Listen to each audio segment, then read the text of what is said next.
बिस्मिल्लाहिर्रहमानिर्रहीम। अस्सलाम वालेकुम।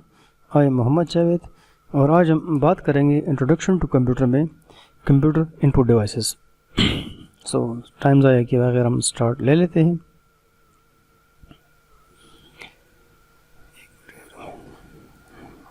Where is the pen? So we have a lot of devices which function as the input units. हमारे पास काफ़ी ज़्यादा डिवाइसेस है जो कि एज ए इनपुट यूनिट के तौर पर काम करते हैं। इसमें जो कॉमन हैं, जो कि मोस्ट कॉमन यूज़ हो रहे हैं, वो ये हैं। इन्हीं पर आज हम डिस्कशन करते हैं। कीबोर्ड है, माउस है, जॉयस्टिक है, लाइट पिन है, ट्रैक बॉल है, स्कैनर है, माइक्रोफोन है। इनके अलावा MICR है, इसको मैग्नेटिक इंक कार्ड रीडर कहते हैं। इनके अलावा हमारे पास OCR है, इसको ऑप्टिकल करेक्टर रीडर कहते हैं। बारकोड रीडर है और ऑप्टिकल मार्क रीडर है, OMR।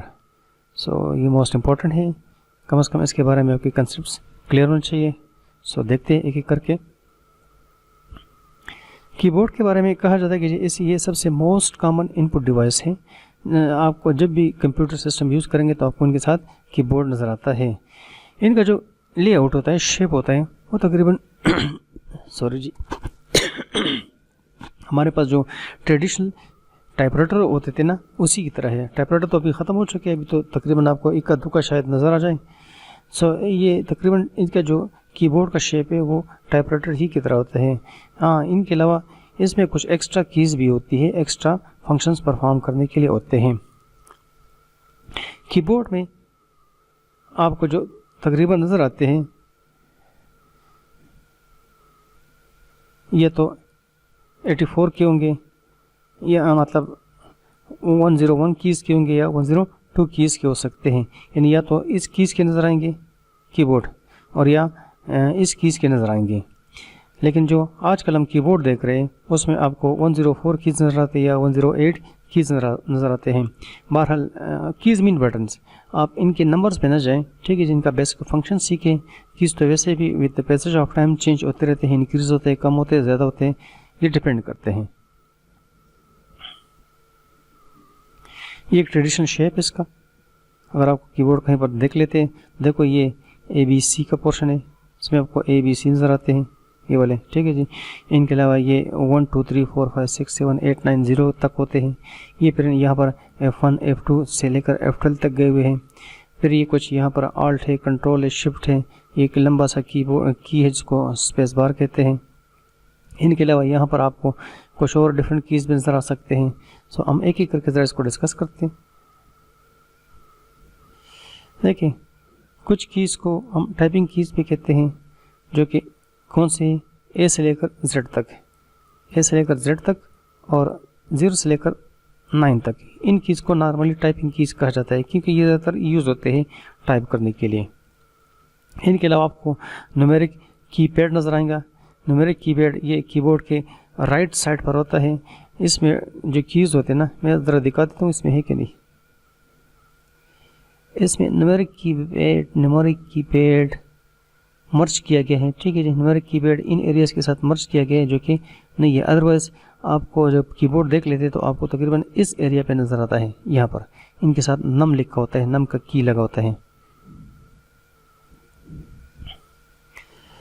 सो ये जो न्यूमेरिक कीपैड होता है ना, ये डुअल फंक्शन परफॉर्म करते हैं। एक तो आप इनको कैलकुलेशन के लिए यूज़ कर सकते हैं, कैलकुलेशन। दूसरे, इनकी मदद से आप क्या कर सकते हो, मूवमेंट कर सकते हो। आपका जो कंट्रोल मूवमेंट होता है ना सॉफ्टवेयर में या डॉक्यूमेंट्स में, page up, page down, left right, top bottom, आप मूव करवा सकते हो कंट्रोल को। ज़्यादातर जो कैशियर बंदे होते हैं, जब आप जाते हो किसी ऑफिस में, बैंक्स में कहीं जाते हो, जो कैशियर्स बंदे होते हैं वो कैलकुलेशन के लिए इन्हीं पैड को यूज़ करते हैं। एक ही हाथ से वो सारे कीज़ कंट्रोल होते हैं। इनके अलावा हमारे पास फंक्शन कीज़ हैं, जो कि F1 से लेकर F12 तक मौजूद होते हैं। और ये याद रखें, हर सॉफ्टवेयर में हर फंक्शन की का डिफरेंट काम होता है। ज़रूरी नहीं कि एक ही की जो कि एक सॉफ्टवेयर में एक काम करेगी, वही की दूसरे किसी और में काम करेगी। सपोज हम कहते हैं कि जी F1, ये F1 से लेकर F12 तक जितने कीज़ हैं, ठीक है जी, इनको फंक्शन कीज़ कहा जाता है। और हर एक कीज़ के क्या है, अपने फंक्शंस होते हैं। याद रखिए, ये कीज़ या तो कंट्रोल की के साथ काम करते हैं, या आल्ट के साथ काम करते हैं, या शिफ्ट के साथ काम करते रहते हैं। इनके अलावा हमारे पास कंट्रोल कीज़ हैं, जिस तरह हम यूज़ करते हैं, सपोज़ मुख्तलिफ ऑपरेशन कंट्रोल करने के लिए से देखो होम की हमारे पास है, एंड की है, एनजेड की है, इनके अलावा डिलीट की है, पेज अप की है, पेज डाउन कीज़ हैं। इनके अलावा अगर आप देखते हैं तो आपको CTRL लिखा होगा जिसका मतलब कंट्रोल है, इस तरह ALT लिखा होगा जिसका मतलब अल्टरनेट है, इसी तरह ESC लिखा होगा जिसका मतलब क्या स्केप है। डायरेक्शन कीज़ भी हमें नज़र आते हैं, डायरेक्शन कीज़ शायद आपको इस तरह नज़र आए, इस तरह लगे होंगे, इसको एरो कीज़ कहते हैं, एरो कीज़ भी कहा जाता है इनको। तो ये पेज में या डॉक्यूमेंट्स में मूवमेंट के लिए यूज़ किए जाते हैं। सपोज़ आप किस लाइन में हो, आप चाहते हैं कि जी एंड ऑफ द लाइन में चला जाओ तो आप एंड प्रेस करते हैं, जब आप एंड प्रेस करते हो तो आप एंड ऑफ द लाइन चले जाते हो। इसी तरह जब आप होम प्रेस कर लेते हो तो आप उस लाइन के शुरू में चले जाते हैं। लाइन बाय लाइन जाने के लिए आप क्या करते हो, लाइन बाय लाइन जाने के लिए आप ये यूज़ करते हो, और करेक्टर बाय करेक्टर जाने के लिए आप ये लेफ्ट राइट एरो यूज़ करते हो। So we have lot of functions, हमारे पास काफ़ी ज़्यादा यहाँ पर इसके काम हैं। इनके अलावा कुछ कीज़ को स्पेशल पर्पस कीज़ भी कहा जाता है, जिस तरह देखो इंटर है, कमांड को फाइनल टच देने के लिए, एग्जीक्यूट करने के लिए हम एंटर का बटन प्रेस करते हैं। इस तरह शिफ्ट कीज़ है, अगर आप चाहते हो कि जी मैंने क्या करना है, किसी करेक्टर को for the time being capital या स्मॉल लिखना है तो आप एक के लिए शिफ्ट की यूज़ कर सकते हैं। इनके अलावा अगर आप कैप्स लॉक ऑन करते हो तो जो कुछ आप नम स्मॉल में लिख रहे हो कैपिटल में फिर लिखेंगे। इस तरह नम लॉक यूज़ होते हैं, स्पेस बार यूज़ होते हैं, टैब यूज़ होते हैं, प्रिंट यूज़ होते हैं, etcetera etcetera. Print screen use होता है, इनके साथ कंप्लीट है प्रिंट स्क्रीन। आप स्क्रीन के आपके सामने जो कुछ आप चाहते हो इसका मुझे एक इमेज मिल जाए, जस्ट प्रिंट स्क्रीन पे क्लिक करें और किसी भी एडिटर में इसको पेस्ट करते हैं तो वो स्क्रीन आपके सामने आ जाती है। नेक्स्ट हमारे पास जो डिवाइस है वो है माउस। ठीक है जी, माउस की ये शेप है, मैं इधर आगे चला गया हूँ, वापस जाता हूँ। माउस भी सबसे कॉमन मोस्ट पॉपुलर डिवाइस है और इनको नॉर्मली पॉइंटिंग डिवाइस कहा जाता है। कीबोर्ड को टाइपिंग डिवाइस कहा जाता है और माउस को पॉइंटिंग डिवाइस किया जाता है क्योंकि ये पॉइंट करते हैं। और अगर हम देख लेते हैं तो ये स्मॉल में साइज़ होता है और नॉर्मली इसके अंदर एक बाल के इनको घूमता है। सपोज़ आप इनको देखते हैं ना तो ये जस्ट लाइक आपको माउस सी की तरह नज़र आता है, छोटा सा होता है, इसके अंदर बाल्स होते हैं। अब तो बाल नहीं आ रहे, अब तो हम लेज़र माउस हैं जो कि क्या करते हैं, सेंस करते हैं माउस के कॉरस्पॉन्डिंग सिग्नल्स को और CPU को सेंड करते हैं। और माउस में आपको तकरीबन बटन भी नज़र आते हैं। बटन या तो 2 बटन हो सकते हैं या 3 बटन हो सकते हैं, डिपेंड करते हैं, 4 भी हो सकते हैं। जो सबसे कॉमन माउस होते हैं उसमें आपको 3 बटन नज़र आते हैं, लेफ्ट बटन होते हैं, राइट बटन होता है और इसके टॉप पर जो बटन होता है उसको व्हील कहा जाता है या स्क्रॉल कहा जाता है। इन बटन को भी नॉर्मली हम बटन नहीं कहते बल्कि क्लिक कहते हैं, left click, right click, double click, etcetera etcetera. So mouse की मदद से आप क्या कर सकते हो, आप कंट्रोल कर सकते हो पोजीशन को, स्क्रीन पर जो पोजीशंस होती है उसको कंट्रोल कर सकते हो। देखो अभी जो मैं यूज़ कर रहा हूँ ये मैं माउस ही यूज़ कर रहा हूँ, लेकिन इस माउस को याद रखिए हम यूज़ नहीं कर सकते टेक्स्ट या डेटा को एंटर करने के लिए। यानी हमारे पास अगर टेक्स्ट सपोज मैं असद नवीद ज़फ़र एंटर करना चाहता हूँ तो इनके लिए मैं लाजमन कीबोर्ड यूज़ करूँगा न कि माउस। माउस के कुछ एडवांटेजेस हैं, easy to use, not very expensive, use करने में बहुत ही आसान है, इतना एक्सपेंसिव भी नहीं है। और याद रखें अगर हम कीबोर्ड पे एरो की यूज़ करते हैं तो इसकी बनस्बत माउस काफ़ी फास्ट यूज़ होता है। ये देखो एक ट्रेडिशनल शेप आपको नज़र आ रही है, देखो यहाँ जो इसका शेप हमें नज़र आ रहा है ये इसका बटन है, इसका ये एक बटन है, इसका ये एक बटन है। अगर गौर से देखिए यहाँ पर भी एक छोटा सा आपको बटन नज़र आ रहा है। तो डिपेंड करता है वेराइटी पर कि आप किस किस्म का माउस यूज़ करना चाहते हैं। अच्छा याद रखिए ये माउस की दुम नहीं है, अच्छा ये केबल है, वायर है। ठीक है जी, बहुत से माउस अभी जो हम माउस यूज़ करते हैं वो वायरलेस माउस होते हैं। इससे पहले हमारे पास जो माउस यूज़ होते थे वो केबल होते थे, कनेक्ट करने वायर वाले माउस होते थे। जॉयस्टिक ये ज़रा अनकॉमन है, शायद आप लोगों ने इसको नहीं देखा होगा। बहरहाल ये भी एक पॉइंटिंग डिवाइस है। इनको ज़्यादातर यूज़ किया जाता है कहाँ पर, गेम्स में इनको यूज़ किया जाता है।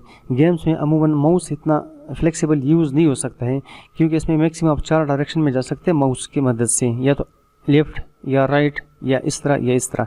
लेकिन अगर आपने तमाम डायरेक्शंस में क्या करना है, मूव करना है, तो इनके लिए जॉयस्टिक आपके पास बेहतरीन एक चॉइस होता है। So basically joystick is use in the games. जो गेम में जो ऑब्जेक्ट्स होते हैं उनको मूव कराने के लिए जॉयस्टिक का सहारा लेते हैं। जॉयस्टिक को हम लीवर भी कहते हैं, जॉयस्टिक को हैंडल भी कहते हैं, जॉयस्टिक को गियर भी कहते हैं। सबसे कॉमन नाम इसका गियर है जो कि आप यूज़ करते हो। इनके जो स्टिक्स होते हैं ना, इसके टॉप पर और बॉटम पर बाल्स होते हैं। देखो ये बाल यहाँ पर भी हैं, ठीक है जी, और इन साइड भी इसके क्या होते हैं, बाल्स होते हैं। और जो लोअर बार होते हैं, जो लोअर बाल स्पेयर बाल जो मूव होता है वो सॉकेट के अंदर ही होते हैं। नीचे सॉकेट्स होते हैं, यहाँ पर ये बाल क्या करते हैं, मूव करता रहता है। सॉरी जी।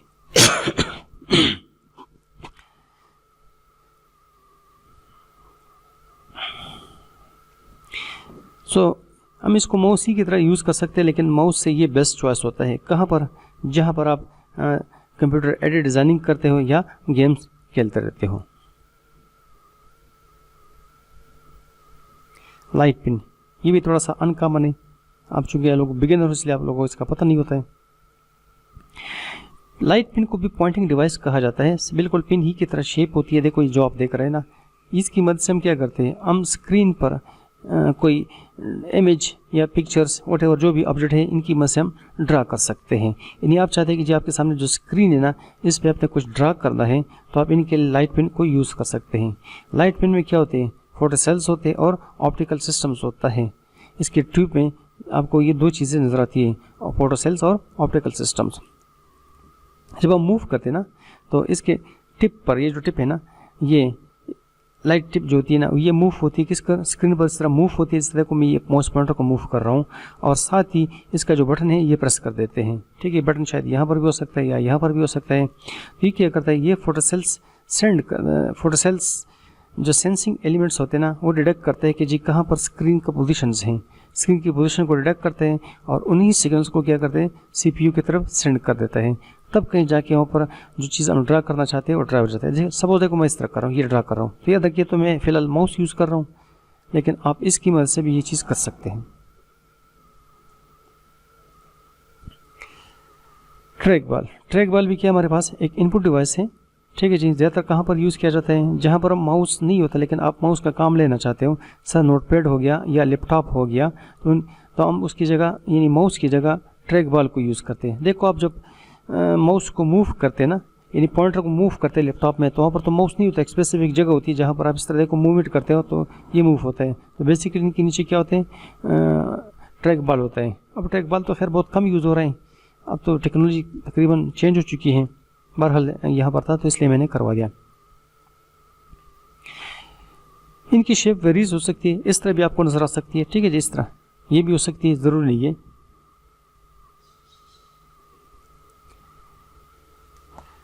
हम इनको कहाँ पर यूज़ करते हैं, जहाँ पर हमें बहुत ही स्मूथ मूवमेंट चाहिए, यानी हम चाहते हैं कि जी हमारा जो माउस पॉइंटर है वो स्मूथली मूव करे, तो माउस की जगह हम इनको आराम से यूज़ कर सकते हैं। अच्छा, ये पूरा डिवाइस आपको मूव नहीं करना पड़ता है। देखो यहाँ पर जो पड़ा हुआ है ना, आपकी उंगलियाँ सिर्फ देखो इस बॉल पर क्या करती है, फोकस करती है, इसको रोटेट करती है। तो जो शेप्स होगा, यानी इसका जो ये बॉल है ये जब रोटेट होता है तो याद रखिए पॉइंटर जो होगा स्क्रीन पर वो भी क्या करेगा, रोटेशन करेगा। स्कैनर भी हमारे पास क्या है, एक इनपुट डिवाइस है, इनपुट डिवाइस। ठीक है जी, इस तरह आपको नजर आएगी जिस तरह आप लोग फुल स्टेट मशीन देखते हो। ये इनकी मदद से क्या करते हैं, इनकी मदद से हम जो हमारे पास हार्ड फॉर्म में इमेजेस जो होते हैं, यानी हार्ड फॉर्म में जो डेटा होता है उसको हम सिस्टम को देना चाहते हैं, तो इसके लिए हम स्कैनर का सहारा लेते हैं। यानी आपके पास कोई इमेज है, कोई डॉक्यूमेंट्स है, कोई टेक्स्ट है, रिटर्न फॉर्म में है, आप चाहते हैं कि जी ये सिस्टम को मैं देना चाहता हूँ, इसके लिए आप क्या करते हो, आप स्कैनर का सहारा लेते हो। यानी यहाँ पर देखो आप डॉक्यूमेंट रख लेते हो या इमेज जो है रख लेते हो, इनको बंद कर लेते हो। इनके अपने कुछ कमांड है, छोटे छोटे कमांड्स हैं, उस सॉफ्टवेयर के जो इसके छोटे कमांड्स होते हैं उनको आप ऑपरेट कर लेते हो। तो यहाँ पर जो कुछ होगा उसका इमेज चला जाता है किसको, सिस्टम को चला जाता है सॉफ्ट फॉर्म में।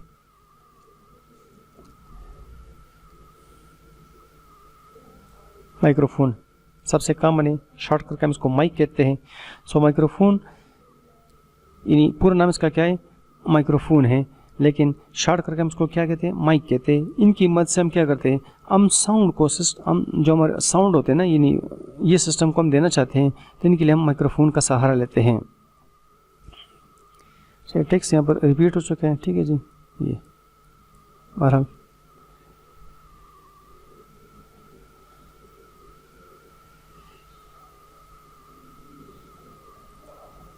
Magnetic ink card reader MICR, ये थोड़े 3-4 ये थोड़े से टेक्निकल हैं, इस पर ज़रा फोकस करते हैं, ज़रा समझते हैं इसको। MICR इनपुट डिवाइस है, नॉर्मली यूज़ की जाती है कहाँ पर, बैंक्स में। और बैंक्स में क्यों यूज़ करते हैं, बैंक्स में जो चेक्स होते हैं काफ़ी ज़्यादा तादाद में होते हैं और इनको प्रोसेस करने के लिए इनका सहारा लिया जाता है। यानी जो चेक्स है इनकी एंट्री सिस्टम में की जाती है, तो इस अगर आप मैनुअली एंट्री करते हैं, यानी बाई कीपैड एंट्री करते हैं, तो इस पर टाइम लगता है बनिस्बत ये कि इस डिवाइस के। ये क्या करते हैं, ये बैंक का जो कोड नंबर होता है और चेक जो नंबर होता है, नॉर्मली ये चेक बुक जो हमारे पास चेक्स होते हैं सब प्रिंटेड फॉर्म में होते हैं और ये स्पेशल टाइप की इंक इन पर लगी होती हैं। स्पेशल टाइप की जो इंक होती है ना, वो जो इनके मैग्नेटाइज पार्टिकल्स होते हैं, मटेरियल्स होते हैं, ये इन पे लगे होते हैं। इन्हें अगर आप कभी चेक को देख लें तो शायद आपको चेक इस तरह नज़र आएगा, ठीक है जी। चेक नंबर्स होते हैं, चेक नंबर और बैंक के नंबर्स होते हैं, ये स्पेशल टाइप फॉर्मेट में होते हैं। और ये जो फॉर्मेट होता है ना, ये यानी इसकी जो मटेरियल फॉर्म होते हैं, ये मैग्नेटाइज पार्ट्स होते हैं और ये नॉर्मली इंक के फॉर्म में होते हैं, लगे होते हैं। इनसे डेटा रीड करने के लिए ये डिवाइस यूज़ की जाती है। सो ये काफ़ी ज़्यादा चेक्स बहुत ही ईजिली सिस्टम्स को एंटर करते हैं, इनके साथ प्रोसेस करते हैं।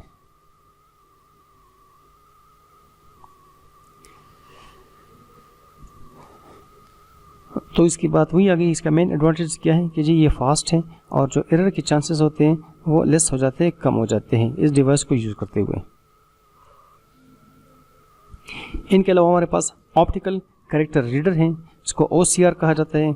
OCR भी हमारे पास क्या है, एक इनपुट डिवाइस है, लेकिन ये जो डेटा रीड करता है सिस्टम को देता है वो प्रिंटेड टेक्स्ट होते हैं। सपोज ये हमारे पास जो टेक्स्ट है ना, इस टेक्स्ट को हम सिस्टम को देना चाहते हैं, तो इनके लिए हम क्या यूज़ करेंगे, OCR यूज़ करेंगे।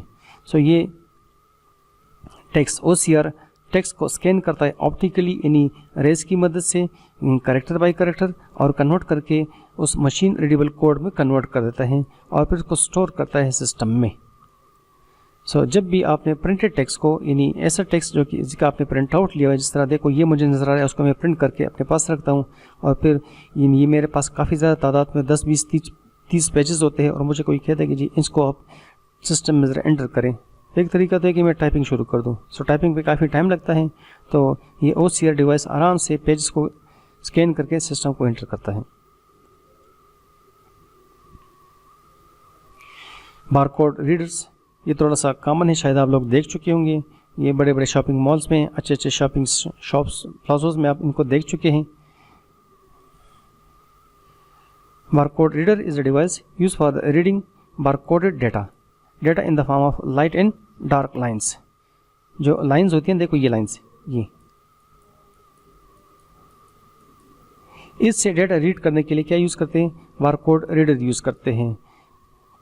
नॉर्मली ये क्या करते हैं, लेबलिंग गुड्स, नंबरिंग्स और बुक्स, इनसे भी ये क्या करते हैं, लेबलिंग के लिए यूज़ करते हैं और इनसे भी डेटा क्या करते हैं, गैदर करके एंटर करते हैं सिस्टम्स को। अमूमन देखो जब आप अच्छे शॉपिंग मॉल चले जाते हैं और वहाँ से कोई चीज़ परचेज करते हो तो उस पर प्राइस नहीं होती। सपोज आप एक बुक लेते हो तो बुक्स में अगर आप गौर से कि आपको इस तरह के लाइन नजर आएंगे, ठीक है जी, स्पेशली जो फॉर्नर बुक्स होती हैं तो उस पर प्राइस नहीं होती। ये जो सेल्समैन होता है क्या करता है, इस पर ये बारकोड को इस तरह मूव करता है, तो इससे ये डेटा चला जाता है सिस्टम को और प्राइस कैलकुलेट होकर आपको बता देता है कि इसकी ये प्राइस है।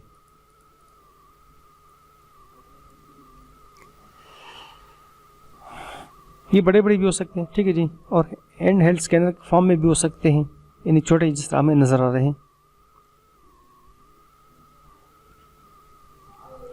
ऑप्टिकल मार्क रीडर OMR, ये बड़ा कॉमन यूज़ होते हैं, ठीक है जी। जो प्रोफेशनल बंदे होते हैं जिनका काम मल्टीपल चॉइसेस को सिलेक्ट करना होता है, इनको यूज़ करते हैं। सो OMR a special type of optical scanner use to recognize the type of mark made by pin और पेंसिल्स। ये जो पिन पेंसिल से राइटिंग की जाती है ना, उनको सिलेक्ट करने के लिए इनको यूज़ किया जाता है। अच्छा, इनको कहाँ पर यूज़ करते हैं, it is use where one out of a few alternatives is to be selected and mark. इस तरह देखो एनटीएस के टेस्ट नहीं होते, एंट्री टेस्ट जो होते हैं जिसमें एमसीक्यूज होते हैं, मल्टी चॉइसेस होते हैं। सपोज एक ऑप्शन है कि जी computers and input device, which suppose लिखा होता है कीबोर्ड, ठीक है जी, इन केस मैं एग्जांपल दे रहा हूँ कीबोर्ड, नीचे लिखा होगा input device, output device, a and b are correct, all of incorrect, ठीक है जी। सपोज यहाँ पर इनपुट है, यहाँ पर आउटपुट लिखा गया है, यहाँ पर ए बी दोनों करेक्ट हैं, यहाँ पर सब इनकरेक्ट हैं। अब इन्हीं में से किसी को सेलेक्ट करना है। सपोज ये मैंने इसको क्या कर दिया, इस तरह हाईलाइट कर दिया, फिल कर दिया इसको। अब इससे डेटा रीड करने के लिए जो यूज़ होंगे वो OMR हैं। So it is specially use for the checking the answer sheets of examination having multiple choice questions. ये था हमारा topic. Any questions, any Curie आप लोग कांटेक्ट कर सकते हो मेरे दी हुई ईमेल आईडी पर या सेल नंबर पर। Thank you ji.